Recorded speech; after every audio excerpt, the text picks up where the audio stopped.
So you're an estate planner or a lawyer and you've decided that you want to make content, right? You want to jump on the train, you want to be on social media, you want to be on the internet, or maybe you haven't done that yet, but you realize the potential that content might give you. So here in this video, we're going to talk about the biggest mistakes that I see estate planners and lawyers make with their content.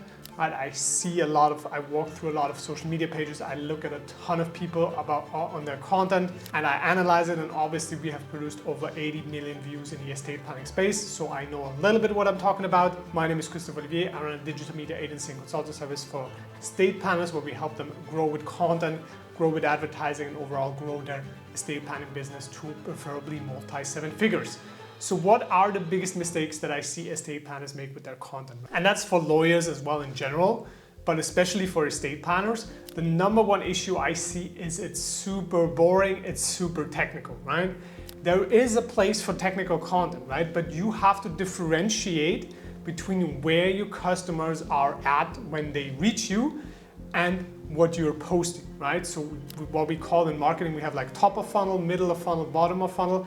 And depending on where the people are in that funnel, right, you need to adjust your content. So that means on top of funnel, you have to be very general, right? So that means short form video content, TikTok, YouTube at the beginning.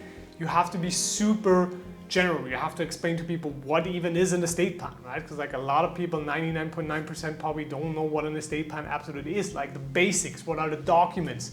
Why do you need an estate plan, right? Like, do you even need an estate plan? So that's going to be your top of funnel content. That's going to be absolutely untechnical, absolutely entertaining, fun, nicely, not too much legal jargon.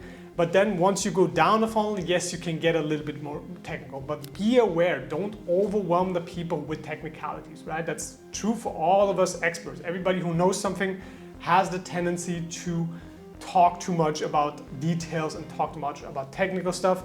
People don't really need to know every little ins and outs about trust. They actually want to just know what they need to know so that they can come to you and then trust you that you will take care of the technical abilities, right? So that was mistake number one. Too much technical details, not enough education and entertainment, right? Not enough fun, not enough jokes, not enough relatability to the common public. So number two is a big mistake that every one of us is doing.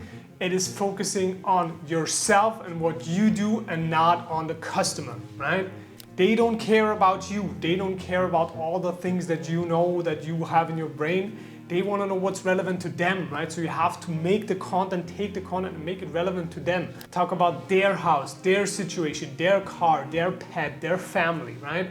So you have to make the content super relatable to your actual prospect, right? So that means depending on who you want to work with, you have to tailor that message, you have to tailor that content towards your customer. Not always talk about you, right? It's not you, or me. It's about them.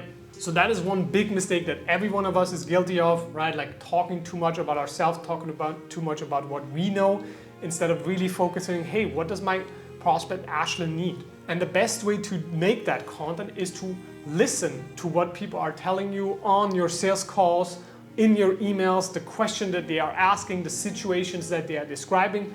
Tailor that message towards the avatar that is talking to you, right? Like in a sense, you don't even need to think about what to post. Like your customer is always going to guide you where you have to go, right? Like they are kind of like telling you, hey, this is what I need, this is what I want, and this is what you're going to make content about, right? And that's granted as long as you talk to enough people, right? So start talking to people, start asking them questions, and that's going to be your best thing to do content about.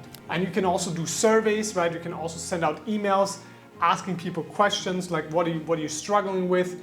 What do you need to, like set up finally an estate plan? What would move you, right? Like, and then you want to make content about all of these topics, right? You want to gather that information, you want to listen a lot, and then you want to respond to that, right? So good content is always a response, because who knows better what your customer wants than your actual customers. So that was the second mistake, right? Like talking too much about ourselves and not enough about our customers. So what is the third mistake? Third mistake I see people do is not producing enough content, not experimenting enough, but also not being technical about what they want to actually achieve with their content, right? Like a lot of people think that, you're going to post 10, 20, 30 videos on social media and you're just going to, explode and get like tons of customers, right? And that's just not how it goes, right? You have to experiment with what's working.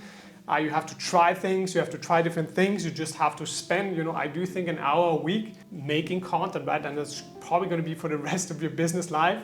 Just dedicate an hour a week, right? And just produce something, right? Because the problem is most people give up too early, and also most people don't think about what content actually is, right? So in my opinion, in 90% of cases, if you don't already have an audience, content is not going to get you exploding growth. It's not going to get you, like tons and tons and tons of customers at the beginning, right? Like it's going to take a while and maybe you're going to get there, but it's not going to be that at the beginning. What you want to do content for at the beginning is actually want to use it as a warm-up mechanism, right? So that people that you're already talking to, people that you have on your email list, that you're talking in the sales calls, and like they had a couple questions, but they didn't move forward with your estate plan.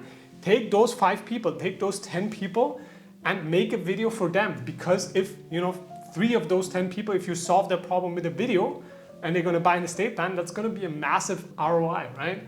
So you want to focus the content towards the right target, right? Because at the beginning, I do think a lot of people have unrealistic expectation when it comes to content. They do think they're going to go super viral, but at the same time get like tons of customers. That's just not going to happen in most cases, right? Like a lot of people manage to get some customers, and that's great, but you also don't want to forget the people that you actually already talk to, that you are already connected to in your environment, in your audience, right? Like make those videos for those people as well, but experiment a lot, try a lot, and don't give up too early.